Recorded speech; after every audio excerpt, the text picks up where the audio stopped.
The 2021 Italian government crisis was a political event in Italy that began in January 2021 and ended the following month. It includes the events that follow the announcement of Matteo Renzi, leader of Italia Viva and former Prime Minister, that he would revoke IV's support to the government of Giuseppe Conte.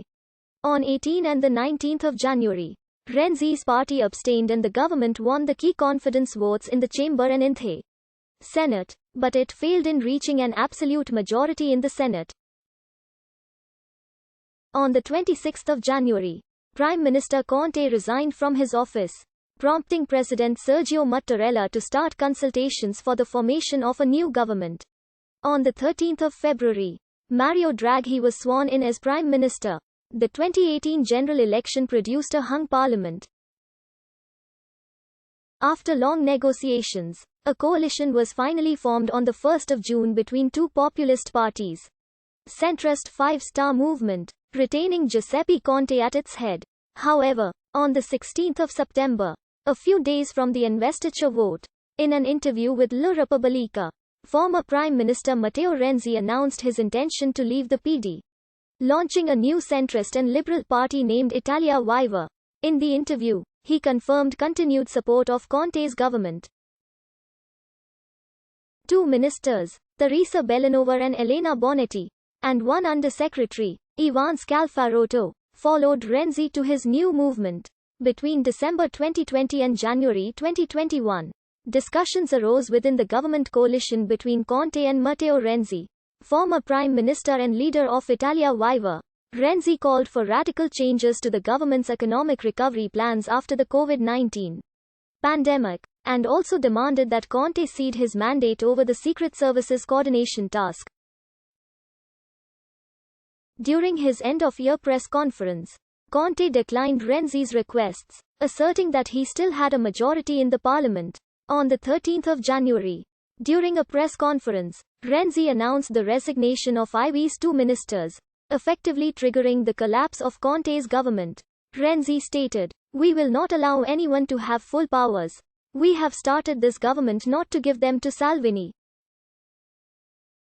There is a dramatic emergency to face, but it cannot be the only element that keeps the government alive. Responding to the pandemic means having the desire and need to unblock construction sites and act on industrial policies. There is a reason if Italy is the country with the highest number of deaths and GDP that collapses." During a late-night council of ministers, Conte strongly criticized Renzi, stating that Italia Viva has assumed the serious responsibility of opening a government crisis. "I am sincerely regretted for the considerable damage that has been produced for our country due to a government crisis in the midst of a pandemic. If a party forces its ministers to resign, the gravity of this decision cannot be diminished."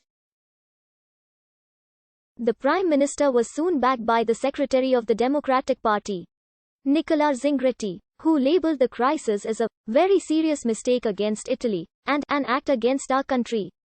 While the Minister of Culture, Dario Franceschini, head of the Democratic delegation in the government, stated, "Whoever attacks the Prime Minister attacks the entire government, and Giuseppe Conte is serving the country with passion and dedication."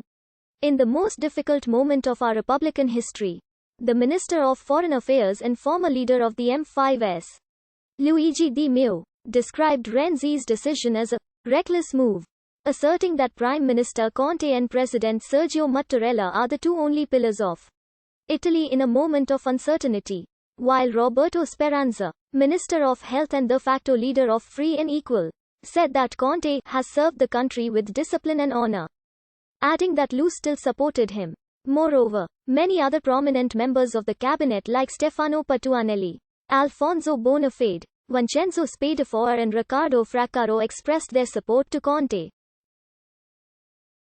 The opposition leaders, Matteo Salvini and Giorgia Meloni, immediately asked for snap elections. On the 15th of January, Conte announced that he would report about the government crisis in the parliament in the following week. On that occasion, he would also seek for a confidence vote to confirm the parliamentary support for the government. On the 18th of January 2021, The government won the vote of confidence in the Chamber of Deputies with 321 votes in favor, 259 against and 27 abstentions. On the following day, the government won a vote of confidence in the Senate with 156 votes in favor, 140 against and 16 abstentions. However, the cabinet was not able to reach the absolute majority in the House. In both houses of parliament, the Italia Viva groups abstained. The government also gained support from a few MPs who did not belong to the majority, such as 3 MPs from Forza Italia, 1 from More Europe, and others from the mixed group. On the 26th of January, after a few days of inconclusive